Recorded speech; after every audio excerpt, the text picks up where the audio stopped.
Bonjour les amis. Eh bien là, aujourd'hui, j'ai été pressée de faire ce tirage qui m'a été soufflé, qui s'appelle Message pour vous. Voilà, je ne sais pas du tout dans quelle orientation cela va m'amener. Vous choisissez comme d'habitude un des trois tas, d'accord? Et vous laissez simplement venir à vous le message qui vous est destiné aujourd'hui à travers cette vidéo. Donc on va commencer à faire ce petit tirage avec le tas numéro 1.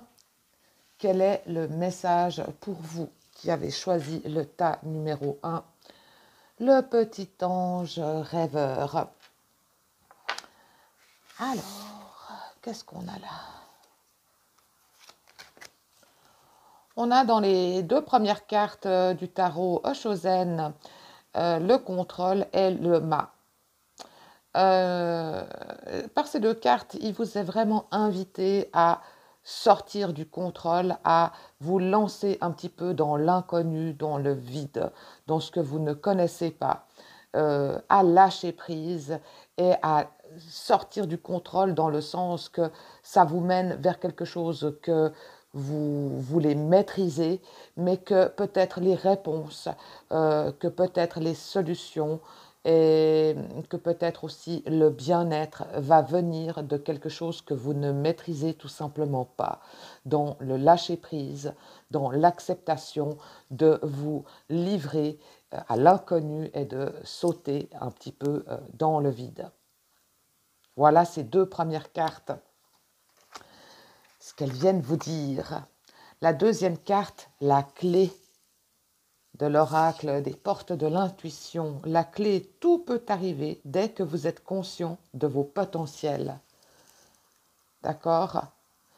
Vraiment travailler sur la confiance en vous, l'estime de vous. Vous êtes une personne qui avait énormément de potentiel, des potentiels peut-être cachés que vous ne laissez tout simplement pas exprimer. Alors vraiment, amusez-vous à être simplement naturel, à enlever vos barrières, à enlever votre retenue, à vous livrer à la joie, au bonheur, à la bonne humeur. Laissez vous exprimer selon ce que vous ressentez et observez un petit peu tout ce potentiel qui est en vous qui ne demande qu'à s'exprimer, vraiment. Voilà. Les deux cartes suivantes de l'oracle de lumière, l'infirmière et l'angoisse. Je vais lire les deux petits textes qu'il y aura dessous, mais dans un premier temps, ce que ça m'inspire aussi, ces deux cartes, c'est prenez soin de vous. Hein. Ne soyez pas l'infirmière des autres. Je ne sais pas si vous êtes un petit peu une personne qui a une tendance un petit peu à être un Saint-Bernard, à vouloir trop aider les autres.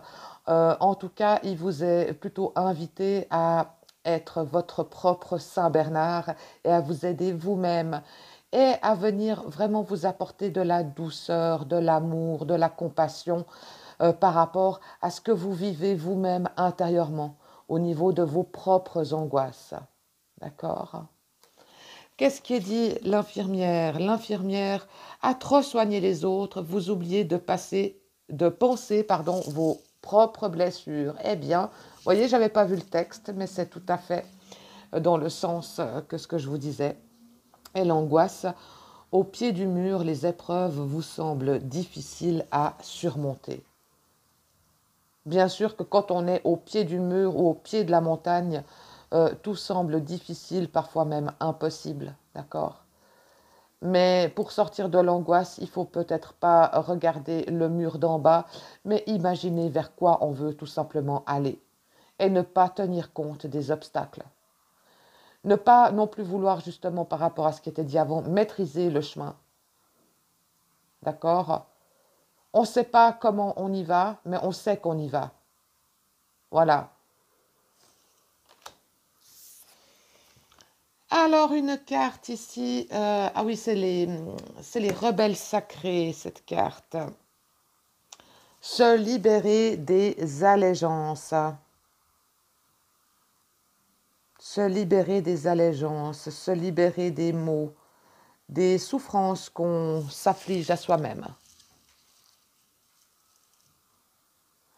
Et tout simplement, comme je l'ai dit avant aussi dans les cartes, simplement rire, s'ouvrir à la joie, au bonheur de manière gratuite.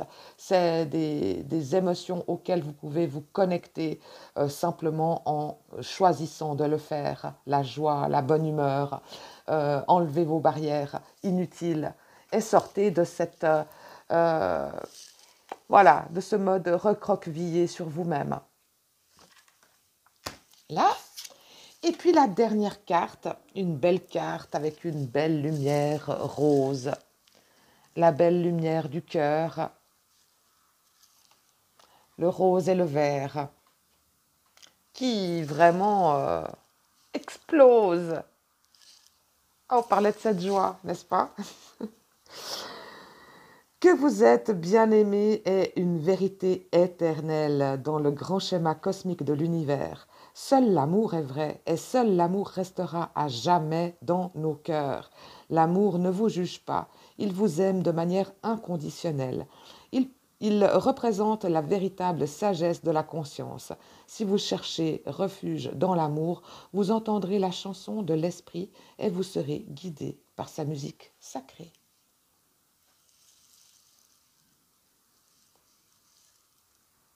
Voilà, que vos paroles ne soient plus qu'une petite chanson de l'esprit, en fait, si vous voulez bien, et laissez-vous guider finalement par la musique sacrée de votre cœur. Voilà pour ce tas numéro 1. J'espère que ça vous a apporté un peu de réconfort, quelque chose de joli pour remplir votre cœur. On passe au tas numéro 2. Le petit ange avec son joli cœur. Et on a les deux premières cartes chosen. Ici, la banalité et la comparaison. Peut-être que vous êtes un petit peu tiraillé dans cette vie ou dans cette période, peut-être pas dans cette vie complètement, mais en tout cas dans cette période, dans une phase un petit peu de lassitude. Peut-être que vous vous ennuyez, peut-être que vous trouvez les choses inintéressantes et ternes. Et puis peut-être que vous vous ressentez comme ça parce que vous vous comparez aux autres qui ont mieux que vous, qui réussissent mieux que vous, qui ont plus de dons que vous, enfin, etc. Hein. Donc vous vous retrouvez en fait finalement dans un intérieur un petit peu, où vous avez l'impression qu'il y a beaucoup de banalité, qu'il y a un petit peu du vide, qu'il n'y a pas grand-chose, que vous n'êtes peut-être pas tellement capable. Enfin, il y a des doutes peut-être, hein, au niveau là. La banalité, c'est aussi quelque chose de magique, hein, parce qu'en fait, c'est les émotions les plus pures, les plus belles sont dans les choses les plus simples, à mon sens. D'accord? La banalité d'un magnifique paysage, eh ben, c'est peut-être banal, mais c'est extraordinaire aussi. Donc, peut-être sortez un petit peu de cette comparaison. Hein. C'est une carte qui est déjà ressortie plusieurs fois ces derniers temps. De sortir de cette comparaison. Ne vous comparez à personne. Vous êtes un être unique. Et comme je l'avais dit dans un précédent tirage, un roseau ne se compare pas à un chêne. Un chêne a ses vertus, a ses qualités, a ses faiblesses. Et un roseau, la même chose. Il a ses qualités et ses faiblesses. Ils sont uniques, chacun. La deuxième carte, la clarté. Avec les portes de l'intuition, la clarté qui nous dit la lucidité vous permet de voir au-delà de l'apparente réalité. Alors tout devient clair. Vous êtes certainement une personne qui est en phase de comprendre et d'apprendre que la perception que vous avez de la vie est votre propre perception créée de toutes pièces, de manière inconsciente, hein, d'accord? Mais que en prenant conscience de ça, vous vous rendez compte que c'est une apparente réalité et que la réalité peut être absolument tout autre et que vous pouvez créer une autre réalité. La réalité que vous désirez créer. C'est ça notre magnifique pouvoir en fait. L'ange et la colère. Oh, s'il y a de la colère en vous, un feu en vous de colère, eh bien demandez à votre ange de venir apporter de la douceur à toute cette colère. Hein? Ne la laissez pas exploser n'importe comment, cette colère. Essayez de découvrir comment vous pouvez la libérer, la drainer d'une façon différente. La colère peut se drainer d'une façon plus douce, hein, que en y cédant et en explosant comme un volcan. D'accord? L'ange déroule les messages divins pour vous appeler, pour vous, pardon, vous rappeler votre mission de vie. Oh, oh,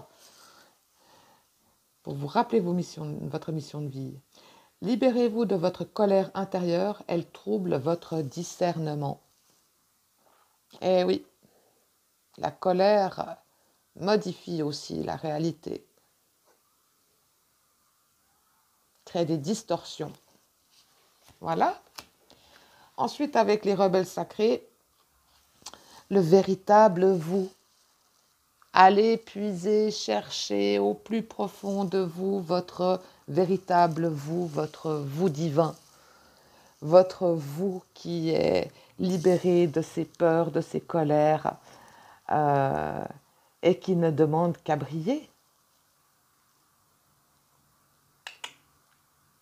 Oh oui, elle est magnifique cette carte. Où est votre véritable vous? Elle se regarde dans l'eau. Peut-être vous pouvez un petit peu vous observer un peu plus intensément et ouais, dans un miroir. C'est intéressant des fois de se parler à soi-même à un miroir, avec toujours beaucoup de bienveillance, s'il vous plaît. Et voilà cette femme qui a un regard quand même serein, déterminé, qui avance. D'accord?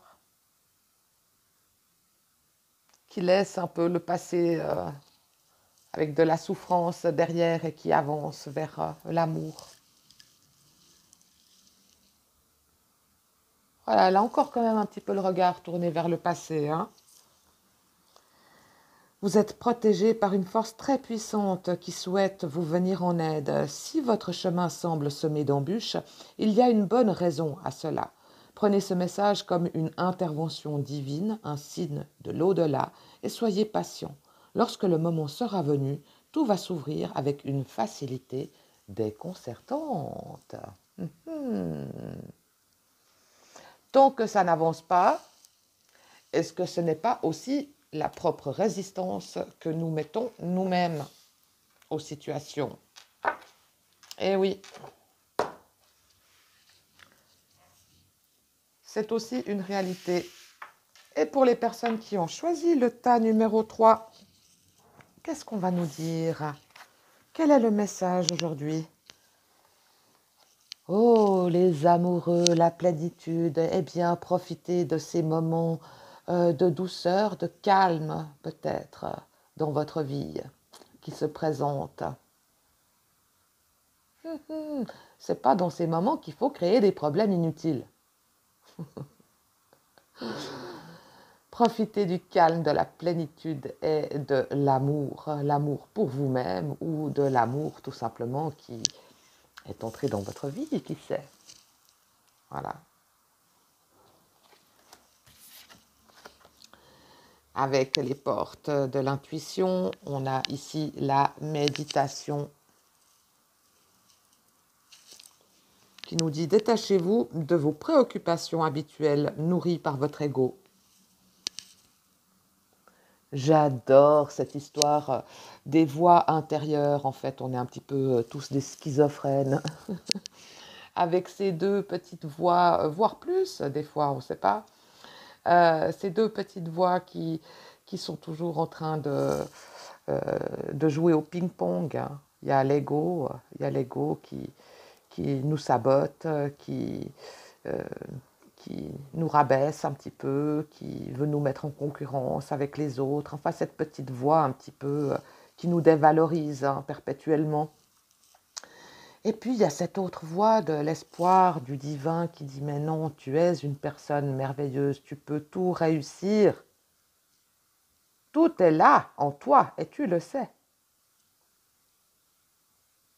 Hé hé, eh bien, c'est peut-être cette petite voix-là qu'il faut écouter. Et l'ego, quand on l'entend, on lui dit gentiment d'aller se cacher. En tout cas, moi, c'est comme ça que je joue avec mes petites voix. Euh, Je dis n'importe quoi aujourd'hui ou quoi. Allez, la confiance et la trahison. La confiance et la trahison. Oh oui, ben, c'est deux cartes, hein, comment dire, hein, quand on se sent trahi, on perd confiance. Ou on donne trop vite notre confiance et puis, oh, on l'a donnée à la mauvaise personne. On s'est fait trahir. Que faire avec cette confiance? Est-ce qu'on la donne ou on la donne pas?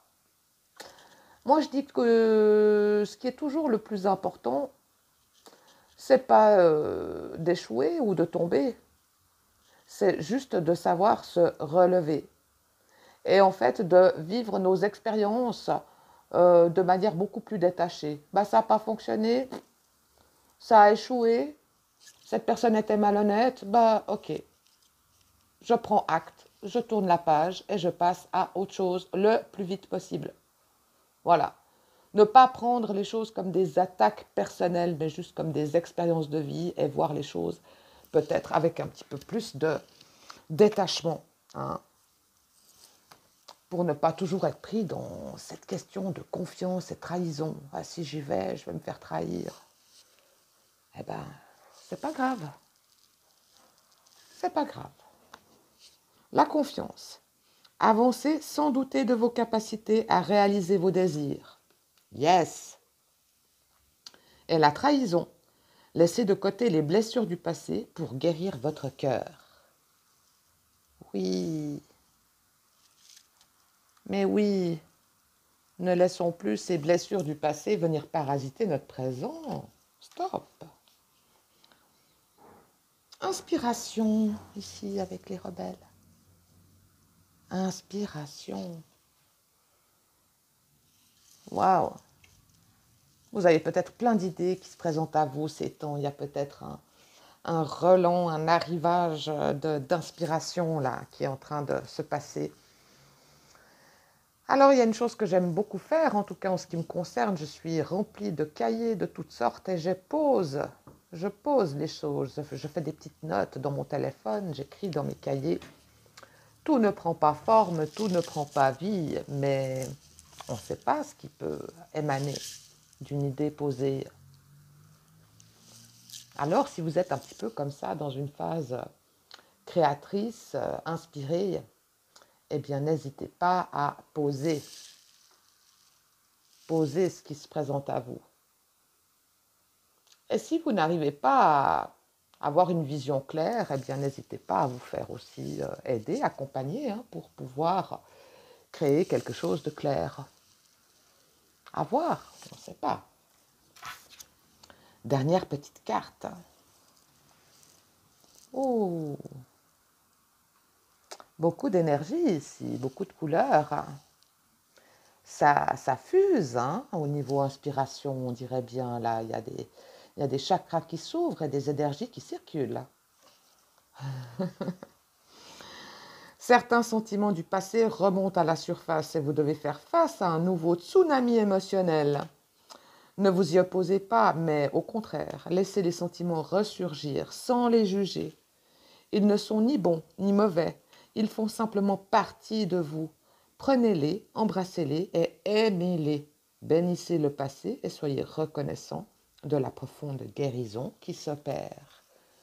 Et oui, se connecter à ces émotions, les laisser vivre, les laisser circuler pour pouvoir mieux leur permettre aussi de partir.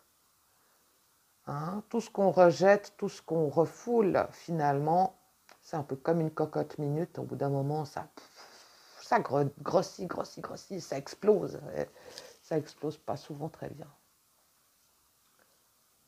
Donc, laissez monter, même si c'est des émotions qui ne sont pas très agréables. Voilà, mes chers. Alors, merci de m'avoir suivi. J'espère que vous avez reçu de jolis messages à travers ces 3 tirages. Les 3 tirages ou un des tirages que vous avez choisi. Et je vous dis à bientôt pour une prochaine vidéo. Et j'ai une autre idée de tirage que je dois faire droit derrière. À bientôt!